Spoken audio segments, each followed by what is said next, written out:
Hello और खुशामदीद एक और लेक्चर में जिसमें हम बात करेंगे कि रेगुलर एक्सप्रेशंस क्या होती हैं और ये बहुत ही पावरफुल होती हैं और उसके बारे में हम थोड़ी सी डिटेल्स भी देखेंगे। लेकिन जैसे कि बेसिक्स का कोर्स है तो इसमें हम जो एग्जांपल्स ले रहे होंगे वो काफ़ी बेसिक्स होंगी। लेकिन स्टिल लेट्स सी कि हम क्या क्या डिस्कस करते हैं।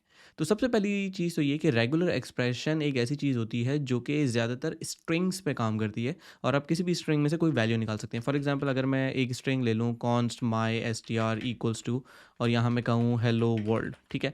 अगर मैं ये चाह रहा हूँ कि मैं ये आइडेंटिफाई कर पाऊँ किसी तरीके से कि इस स्ट्रिंग के अंदर वर्ल्ड का लफ्ज़ है या नहीं है, तो मैं एक रेजेक्स क्रिएट कर सकता हूँ। अब रेजेक्स ऐसे क्रिएट करूँगा, मैं कहूँगा कॉन्स्ट माई रेजेक्स और यहाँ पे मैं स्टार्ट कर सकता हूँ स्लैश से। तो ये दो स्लैश के दरमियान अगर मैं कोई चीज़ लिखता हूँ तो ये रेगुलर एक्सप्रेशन बन जाती है। अच्छा, इसके अंदर मैं डायरेक्टली लिख सकता हूँ हेलो।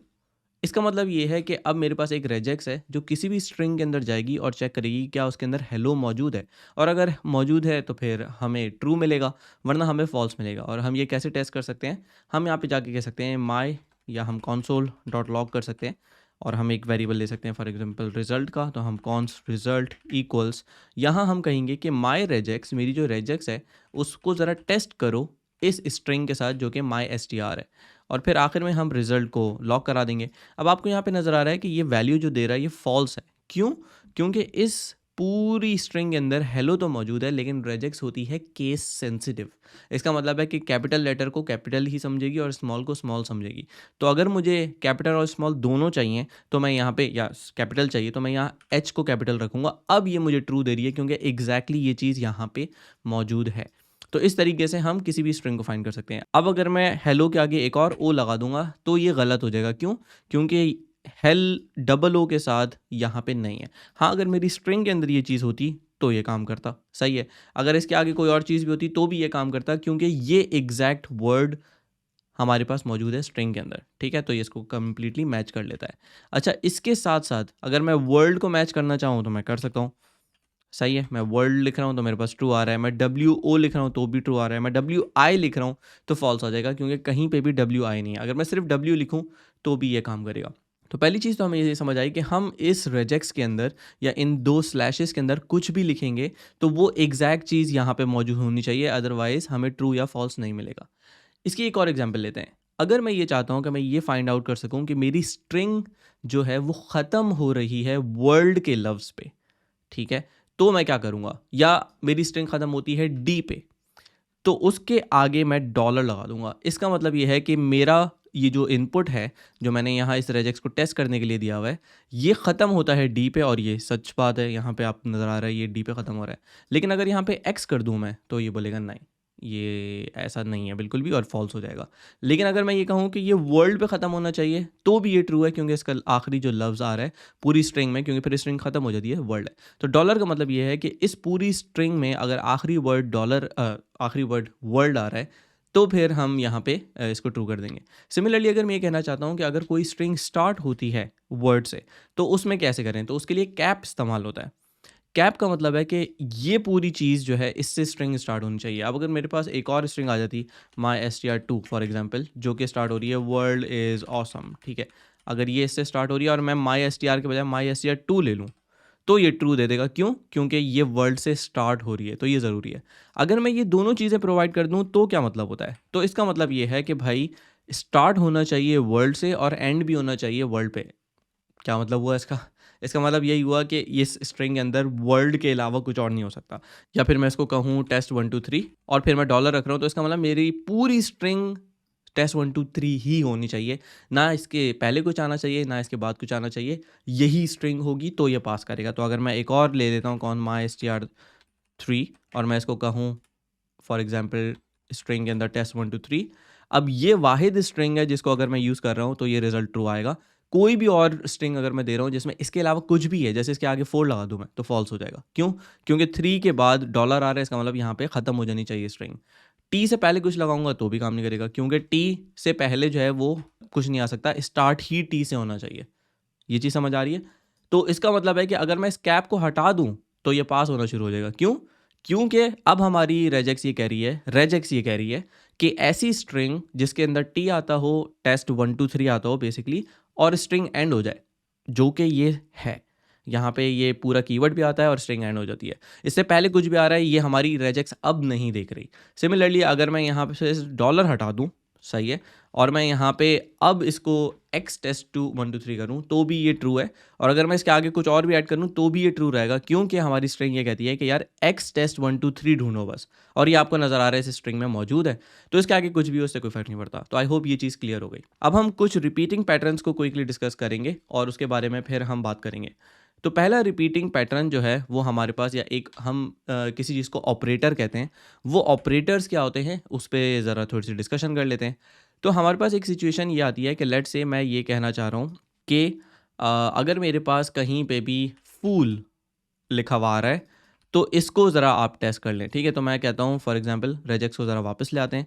मेरे पास अगर फूल आ रहा हो तो हम जो है इसको ट्रू कर देंगे और वरना फॉल्स कर देंगे। तो लेट से माई एस टी आर को हमने यहाँ प्रोवाइड किया, इस हेलो वर्ल्ड में फूल नहीं आता, लेकिन अगर मैं इसमें फूल लिख दूँ तो अब ये ट्रू हो जाएगा, सही है। अगर मैं इसके दरमियान मज़ीद ओ लिखूँ तो क्या ये ट्रू रहेगा? नहीं। क्यों? क्योंकि इसको एग्जैक्टली फूल चाहिए और वो इस पूरी स्ट्रिंग में नहीं है। लेकिन अगर मेरी रिक्वायरमेंट ये होती कि एफ और एल के दरमियान कितने भी ओ आ सकते हैं, तो किस तरीके से मैं अपनी रेजेक्स लिख सकता हूँ? तो उसके लिए हमारे पास एक ऑपरेटर होता है, रिपीटिंग ऑपरेटर होता है, जिसको हम कहते हैं एस्टरिस्क, या जो मल्टीप्लाई का साइन होता है कोडिंग के अंदर। तो मैं ये कह सकता हूँ कि ये जो ओ है ना, इसके आगे अगर मैं ये एस्टरिस्क लगा रहा हूँ तो इसका मतलब ओ कितनी भी दफ़ा आ सकता है, ठीक है। और यहाँ आप देख रहे हैं ट्रू हो गया ये ऑटोमेटिकली। क्यों ट्रू हो गया? क्योंकि इसका मतलब होता है, अगर मैं एस्टरिस्क का लिखूँ तो एस्टरिस्क का मतलब होता है ज़ीरो और मोर। ज़ीरो और मोर का मतलब ये है कि अगर इस पूरी स्ट्रिंग के अंदर एक भी ओ ना हो तो भी ये ट्रू देगा, सही है।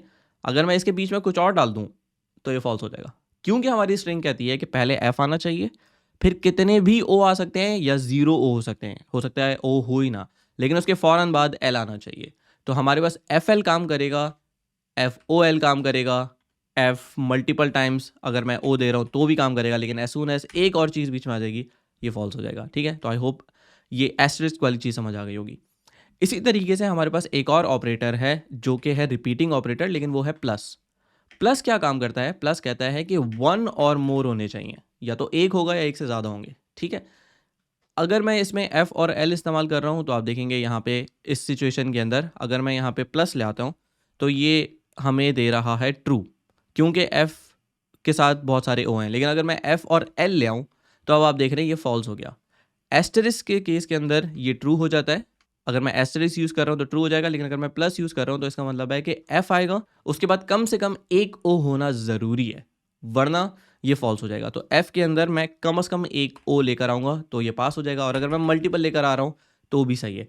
और इसका भी सेम सिचुएशन है कि अगर मैं बीच में एक और कोई कीवर्ड ले आऊँगा तो ये फॉल्स हो जाएगा। क्यों? क्योंकि हमारी रेजेक्स कहती है एफ होना चाहिए, फिर एक से ज़्यादा या एक ओ हो सकता है, और फिर फ़ौरन से एल आएगा तो काम करेगा। अच्छा, इसके आगे कुछ भी आ रहा है उससे कोई फ़र्क नहीं पड़ता।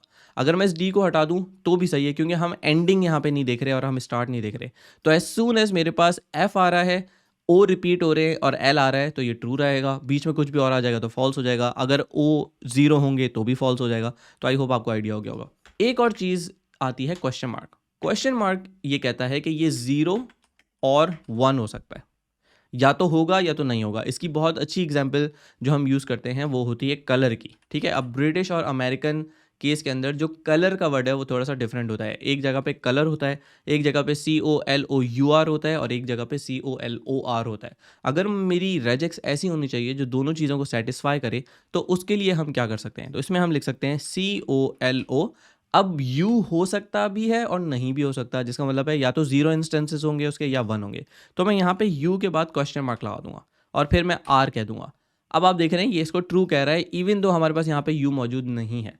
अगर मैं यहाँ पे यू लगा देता हूँ स्ट्रिंग के अंदर तो भी ये ट्रू है, लेकिन अगर मैं एक और यू लगा देता हूँ तो ये फॉल्स हो जाता है। क्यों? क्योंकि ये यू या तो एक दफ़ा आ सकता है या ज़ीरो दफ़ा, ये दो दफ़ा नहीं आ सकता। इसके अलावा अगर मैं COLOXR कर दूँ तो भी ये फॉल्स हो जाएगा, क्योंकि जो चीज़ अलाउड है रेजेक्स में वो सिर्फ यही है।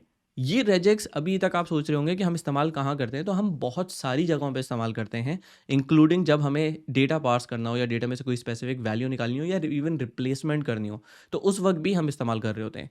तो हमने ये दो ऑपरेटर्स देख लिए। अब जो नेक्स्ट चीज़ हम देख रहे हैं वो हम देख रहे हैं कि हम किस तरीके से एक कैरेक्टर का ये कहें कि फॉर एग्जाम्पल COLOI, उसके बाद कोई एक कैरेक्टर आ सकता है, लेकिन वो कोई कैरेक्टर कोई भी हो सकता है। तो लेट्स से हम यहाँ पे कहते हैं COLOXR, यानी कि कुछ होना चाहिए। ये X भी हो सकता है, A भी हो सकता है, B भी हो सकता है, कुछ भी हो सकता है। तो अगर मैं ये कह रहा हूँ कि COLO के बाद कुछ आना चाहिए, तो उसके लिए जो चीज़ हम इस्तेमाल करते हैं वो इस्तेमाल करते हैं डॉट। तो अगर मैं कहूँ COLO, ये आना चाहिए, उसके बाद कुछ भी आ सकता है बीच में, और फिर R आना चाहिए, तो ये मेरी रेजेक्स बन गई। डॉट से हम कहते हैं कि कोई भी कैरेक्टर। इन दिस सिचुएशन आपको नजर आ रहा है फॉल्स, क्यों? क्योंकि COLO के बाद वो कुछ भी यहाँ पे नहीं है। अगर मैं यहाँ पे A ऐड कर दूं तो अब देखें ये ट्रू हो गया। अगर मैं यहाँ पे X ऐड कर दूं तो ट्रू हो गया। कोई भी कैरेक्टर 2 ऐड कर दूं, 3 ऐड कर दूं, कोई हम यहाँ पे कैरेक्टर ऐड कर दें, doesn't really matter, as long as यहाँ पे कुछ मौजूद है जो इस डॉट को सेटिस्फाई कर रहा है, तो हमारी रेजेक्स काम करेगी। हम ये भी कर सकते हैं कि हम इस डॉट को रिपीट कर सकते हैं। हम ये कह सकते हैं कि COLO के बाद यहाँ पे एस्टरिस्क हो सकता है। अब एस्टरिस्क से क्या हुआ?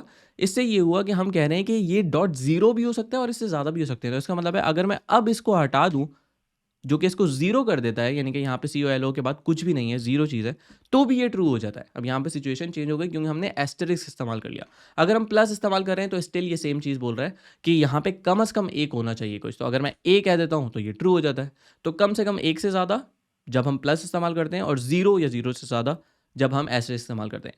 अब जब हमने प्लस कर दिया ना, तो कहानी कुछ ऐसी हो गई कि भाई COLO होना चाहिए, फिर बीच में कुछ भी आ सकता है, और कितनी भी दफ़ा आ सकता है, एक से ज़्यादा दफ़ा होना चाहिए, और फिर R आएगा। तो इसका मतलब है अब मैं यहाँ पे जाके कुछ भी ऐड कर सकता हूँ और ये स्टिल यहाँ पे ट्रू देगा। क्यों?